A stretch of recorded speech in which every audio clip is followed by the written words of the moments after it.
కుట్టిన బ్లౌజ్ పైన నార్మల్ సూది దారంతో లేటెస్ట్ మగ్గం వర్క్ డిజైన్ని చాలా సింపుల్గా ఈజీగా ఎలా స్టిచ్ చేసుకోవాలో ఈరోజు వీడియోలో నేను మీకోసం చూపించబోతున్నాను.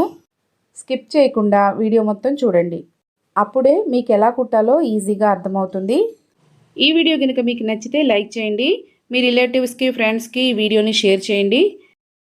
ఇప్పటి వరకు నా వీడియోస్ చూస్తూ ఇంకా ఎవరైనా సబ్స్క్రైబ్ చేసుకోకపోతే ప్లీజ్ దయచేసి సబ్స్క్రైబ్ చేసుకొని నన్ను సపోర్ట్ చేయండి. సబ్స్క్రైబ్ చేసుకోవడం వల్ల మీకు ఎలాంటి ఛార్జెస్ పడవండి, ఫ్రీగానే సబ్స్క్రైబ్ చేసుకోవచ్చు. పక్కనే ఉన్న బెల్ ఐకాన్ని క్లిక్ చేయండి, దాంట్లో ఆల్ నోటిఫికేషన్స్ నొక్కండి. మీరు ఆల్ నోటిఫికేషన్స్ నొక్కితేనే నా కొత్త వీడియోస్ అన్నీ మీకు నోటిఫికేషన్స్లో అందుతాయి. మీరు కూడా మిస్ అవ్వకుండా నా వీడియోస్ అన్నీ చూడొచ్చు అనమాట. హాయ్ అండి, అందరూ బాగున్నారా? నేను చాలా బాగున్నానండి. మీరందరూ బాగుండాలని కోరుకుంటున్నాను. శ్రీరాధిక క్రియేషన్స్కి స్వాగతం. ఇది ఆల్రెడీ కుట్టిన షిమ్మర్ బ్లౌజ్ అండి. ఈ బ్లౌజ్ని కుట్టేటప్పుడే నేను బ్యాక్ నెక్ని కట్ వర్క్ లాగా కట్ చేసి కుట్టానండి. ఫ్రంట్ నెక్ మామూలుగా కట్ చేసి కుట్టాను. బ్యాక్ నెక్కి కట్ వర్క్ కట్ చేసి కుట్టడం వల్ల వర్క్ చేసుకున్నప్పుడు డిజైన్ అలా వచ్చిందండి.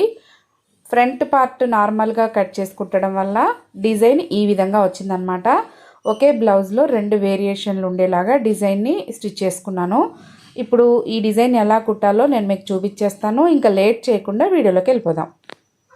వర్క్ చేయకముందు బ్లౌజ్ ఎలా ఉందో చూడండి. నేను ఆల్రెడీ ఈ విధంగా కట్ వర్క్ షేప్లో కట్ చేసుకొని కుట్టుకున్నాను. ఇప్పుడు బ్లౌజ్ రెడీగా ఉంది. వర్క్ ఎలా చేసుకోవాలో చూపిస్తాను.